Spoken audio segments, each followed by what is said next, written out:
बंद किए गए कार्यालय, शॉपिंग मॉल्स, रेस्टोरेंट्स और धार्मिक स्थल आज से खुल रहे हैं।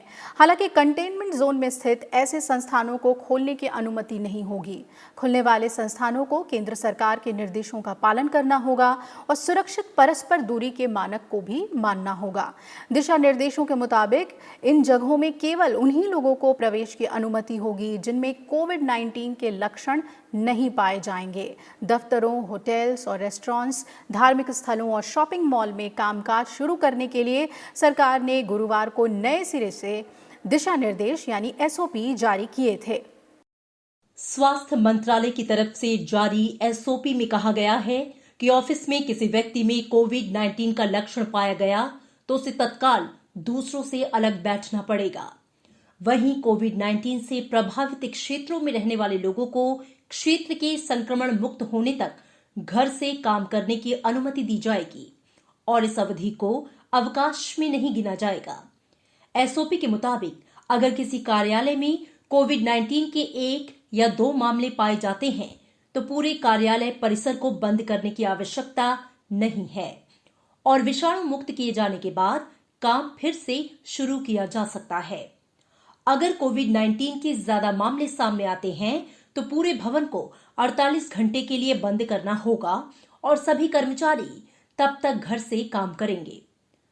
मंत्रालय ने कहा कि संक्रमण प्रभावित क्षेत्रों में चिकित्सा और अन्य आवश्यक सेवाओं को छोड़कर सभी कार्यालय बंद रहेंगे। एसओपी के अनुसार हाथ की स्वच्छता के लिए सैनिटाइजर मशीन और शरीर के तापमान की जांच करने के लिए उचित मशीनों का कार्यालय प्रवेश द्वार पर प्रावधान अनिवार्य होगा और बिना किसी लक्षण वाले कर्मचारी को ही प्रवेश दिया जाएगा। साथ ही चेहरा ढकना या मास्क पहनना अनिवार्य होगा। केंद्रीय स्वास्थ्य मंत्रालय ने संक्रमण प्रभावित क्षेत्रों के बाहर सभी शॉपिंग मॉल 8 जून से फिर से खोलने की अनुमति दे दी है। मंत्रालय ने मॉल में सिनेमा हॉल, गेमिंग जोन और बच्चों के खेलने के स्थानों को बंद रखने का निर्देश दिया है। शॉपिंग मॉल के लिए जारी एसओपी के मुताबिक प्रवेश द्वार पर शरीर के तापमान की जांच अनिवार्य कर दी गई है। चेहरा ढकने या मास्क पहने हुए लोगों को ही मॉल में प्रवेश की अनुमति मिलेगी। मॉल में संक्रमण निवारक उपायों से जुड़े संदेश ऑडियो विजुअल माध्यमों से प्रदर्शित किए जाने चाहिए। एसओपी में कहा गया है कि मॉल में आगंतुकों को व्यवस्थित ढंग से प्रवेश की अनुमति देनी होगी और इसके लिए मॉल प्रबंधन को पर्याप्त संख्या में कर्मचारी तैनात करने होंगे ताकि सामाजिक दूरी का ध्यान रखा जा सके। मंत्रालय ने कहा है कि जोखिम वाले बुजुर्ग, गर्भवती महिलाओं और स्वास्थ्य संबंधी समस्याओं से जूझ रहे सभी कर्मचारियों को अत्यधिक सावधानी बरतनी होगी।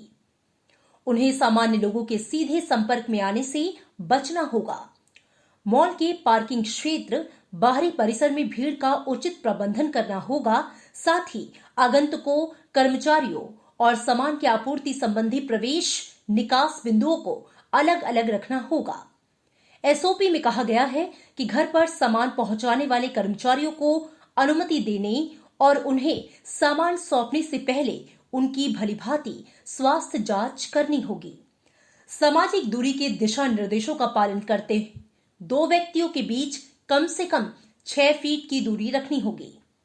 मंत्रालय ने 65 साल से अधिक आयु के व्यक्तियों, गर्भवती महिलाओं, 10 वर्ष से कम उम्र के बच्चों और गंभीर बीमारी से ग्रस्त मरीजों को आवश्यक कामों और स्वास्थ्य संबंधी उद्देश्यों के अलावा अन्य परिस्थितियों में घर पर रहने की सलाह दी है। मंत्रालय ने होटलों और रेस्तरां के लिए भी एसओपी जारी की है और कहा है कि लक्षण मुक्त कर्मचारियों और लोगों को ही प्रवेश की अनुमति मिलनी चाहिए और उचित भीड़ प्रबंधन होना चाहिए। मंत्रालय ने कहा कि गर्भवती महिलाओं, अधिक उम्र वाले या किसी स्वास्थ्य संबंधी समस्या से पीड़ित कर्मचारियों को अतिरिक्त सावधानी बरतनी चाहिए और उन्हें लोगों के सीधे संपर्क में आने जैसे कार्यों से बचना चाहिए। इसमें कहा गया है कि विभिन्न कामों के लिए अलग अलग प्रवेश और निकास बिंदु होने चाहिए और होटल और रेस्तरां मालिकों को डिजिटल लेन देन को बढ़ावा देना चाहिए। आगंतुकों और कर्मचारियों के बीच रूम सर्विस के लिए फोन पर बात होनी चाहिए। इसके अलावा साफ सफाई का पूरा ध्यान देना होगा।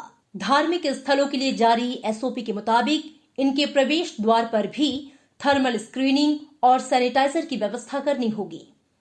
मंत्रालय ने कहा कि धार्मिक स्थलों पर बड़ी संख्या में लोगों की मौजूदगी होती है, इसलिए ये अहम है कि ऐसे परिसरों में भौतिक दूरी के नियम और अन्य एहतियाती उपायों का पालन किया जाए। एसओपी में कहा गया है कि संक्रमण के संभावित प्रसार के मद्देनजर धार्मिक स्थलों में गायन समूहों को अनुमति न दी जाए, बल्कि इसकी जगह रिकॉर्डेड भजन बजाए जा सकते हैं। इस दौरान सामूहिक प्रार्थना से बचा जाना चाहिए और प्रसाद वितरण और पवित्र जल के छिड़काव जैसी चीजों को अनुमति नहीं दी जानी चाहिए। एसओपी में कहा गया है कि धार्मिक स्थलों पर प्रतिमाओं और पवित्र पुस्तकों को छूने से भी बचना चाहिए और वहां प्रवेश के लिए लगी लाइन में कम से कम 6 फुट की भौतिक दूरी रखनी चाहिए। Bureau report, Rajya Sabha TV.